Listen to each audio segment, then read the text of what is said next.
Xiao Yao has quickly become one of the most talked about dramas in Chinese entertainment, not because it follows the familiar fantasy rhythm audiences are used to, but because it dares to step outside every predictable boundary.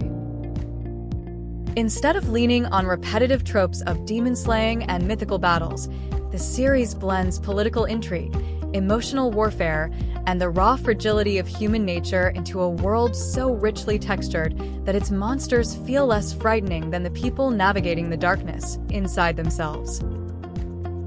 At the center of this unexpected storm stands Tan Songyun, delivering one of the most astonishing performances of her career. Taking on her first major fantasy lead, she portrays two characters, Xiao Yao, radiant and mischievous, and Ning En, fierce and cold, with such mastery that the duality feels like watching two entirely different souls breathe through the same vessel. Her wire training left her fingers raw and calloused, but it also gave her performance a gravity CGI can never replicate. Viewers instinctivally recognize the authenticity in every leap, every stumble, every pained breath. Then comes Zhao Liang, slicing the calm like a sharpened blade. Appearing in episode 30, she transforms herself into Xianji, a villainess whose beauty is so eerily refined it feels like an omen. Gone is the gentle goddess persona the public has known for years. In its place stands a figure sculpted from malice and heartbreak, strengthened by lost faith and fractured hope. Losing 3.7 kilograms to absorb the role, cloaked under ghostly makeup and a crimson sigil on her forehead, Zhao Liang created a presence that unsettles and fascinates at the same time. Her unexpected praise for Tan Songyun, she has captured the soul entirely. Spread across platforms like wildfire, rare moment of admiration between two powerhouse actresses who understand exactly how much heart and pain it takes to give a character life. The world building of Xiao Yao is equally ambitious. Rather than settling for the one-dimensional conflict of humans versus demons, the series constructs a sprawling universe shaped by the three realms, the five elements, the haunted expanse of the netherworld, the ancient solemnity of the Kunlun ruins, and the unpredictable wilderness of the 10,000 Demon Valley. Each location feels alive, not as a backdrop, but as a breathing presence that shapes the decisions, fears, and destinies of the characters living within it. From Xiao Yao's unintended drift into the Demon Valley to Hong Yi awakening after centuries of imprisoned slumber, every thread in the narrative interlocks like a carefully arranged tapestry. Director Su Jizhou, widely respected for his ability to merge cinematic vision with rugged emotional truth, infuses the series with political undercurrents that make the drama feel like a palace war disguised as fantasy. It's daring. It's unconventional. And it gives the series a weight rarely seen in the genre. The production's devotion to craftsmanship further elevates the storytelling.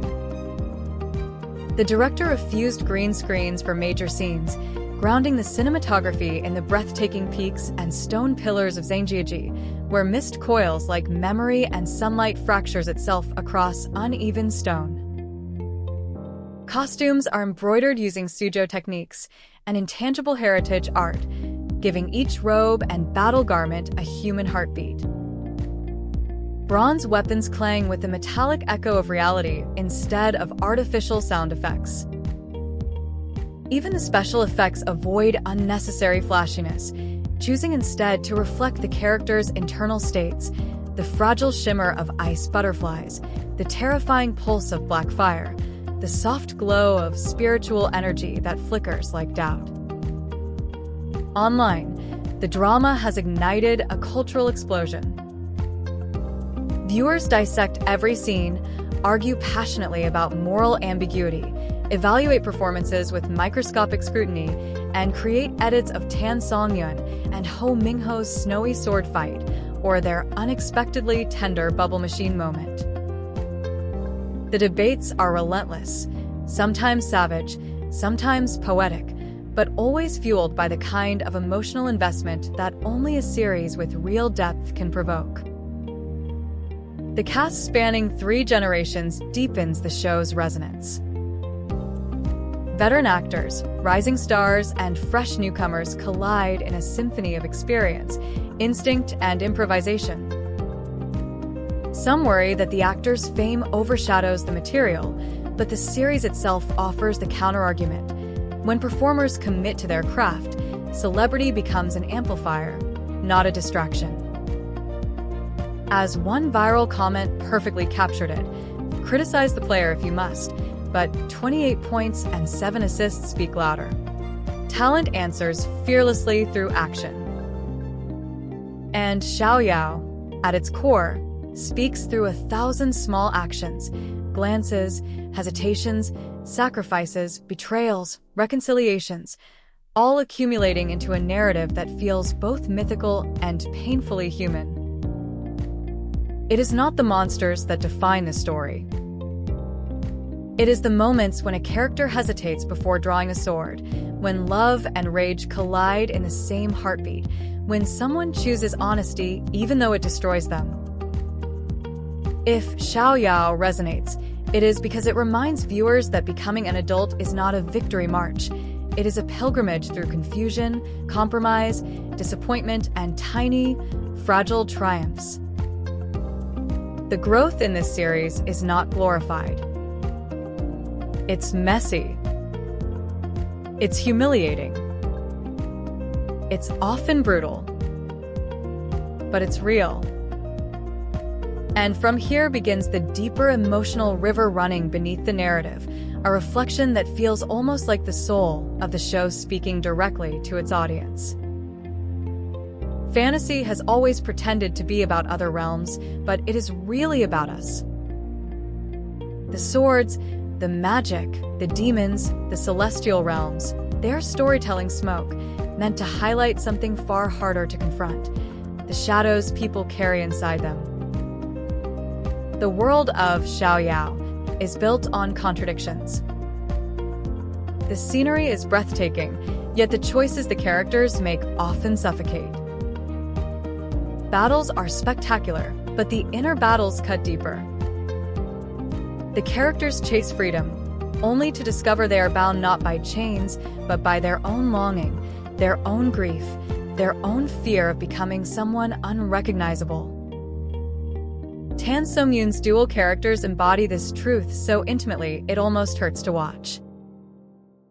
Xiao Yao is light, quick to laugh, eager to leap, overflowing with unfiltered heart. Ning and his shadow, controlled, distant, forged from the ashes of too many disappointments. These two personas do not oppose each other, they complete each other.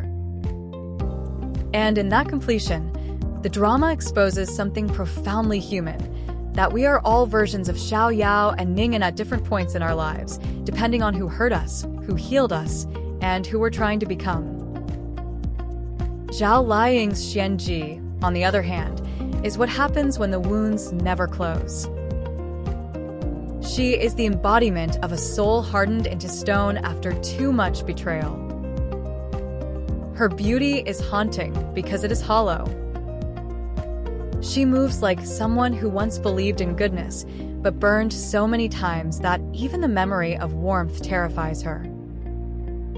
In Xianji's mercilessness, the audience recognizes the uncomfortable truth that cruelty is often born from love twisted into something unrecognizable. The landscapes and realms of the series reinforce this emotional architecture.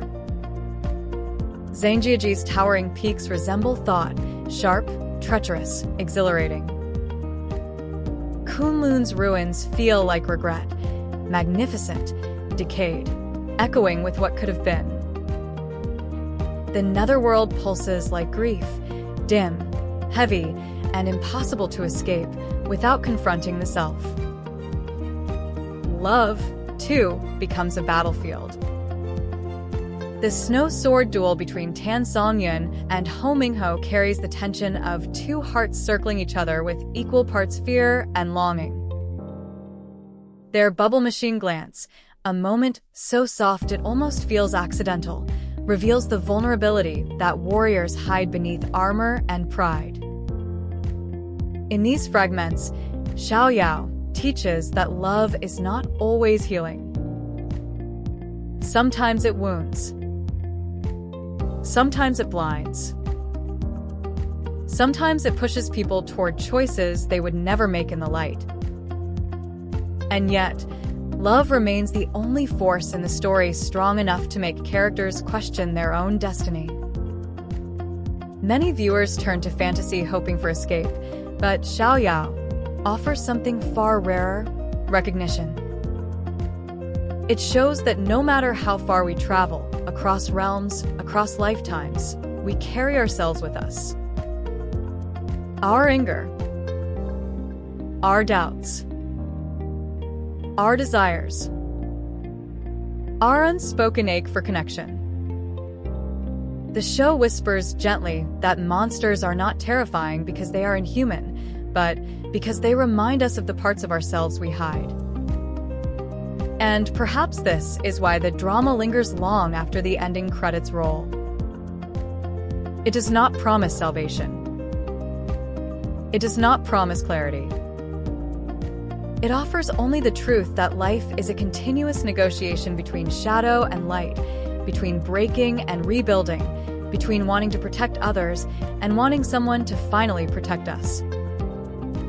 The characters of Xiao Yao stumble, fall, rise, fall again, and keep walking because they must, because even in their darkest moments, there is still a thread of hope tying them to the world. In the final essence, there are no perfect heroes here. No perfect villains. Only people who love imperfectly, fight desperately, dream foolishly, bleed quietly, and grow painfully. And in watching them struggle across mountains through wars, into destinies they never asked for, viewers confront the silent truth that growing up is its own kind of mythic quest. Xiao Yao becomes unforgettable not because of its grandeur, but because of its honesty. It becomes resonant not because of its fantasy, but because of its humanity. It becomes timeless because it understands that every one of us is walking the razor-thin edge between who we were, who we are, and who we hope to be. And maybe, in that sense, we are all Xiao Yao, reaching for freedom with trembling hands, learning that the hardest battles are always the ones fought inside the heart.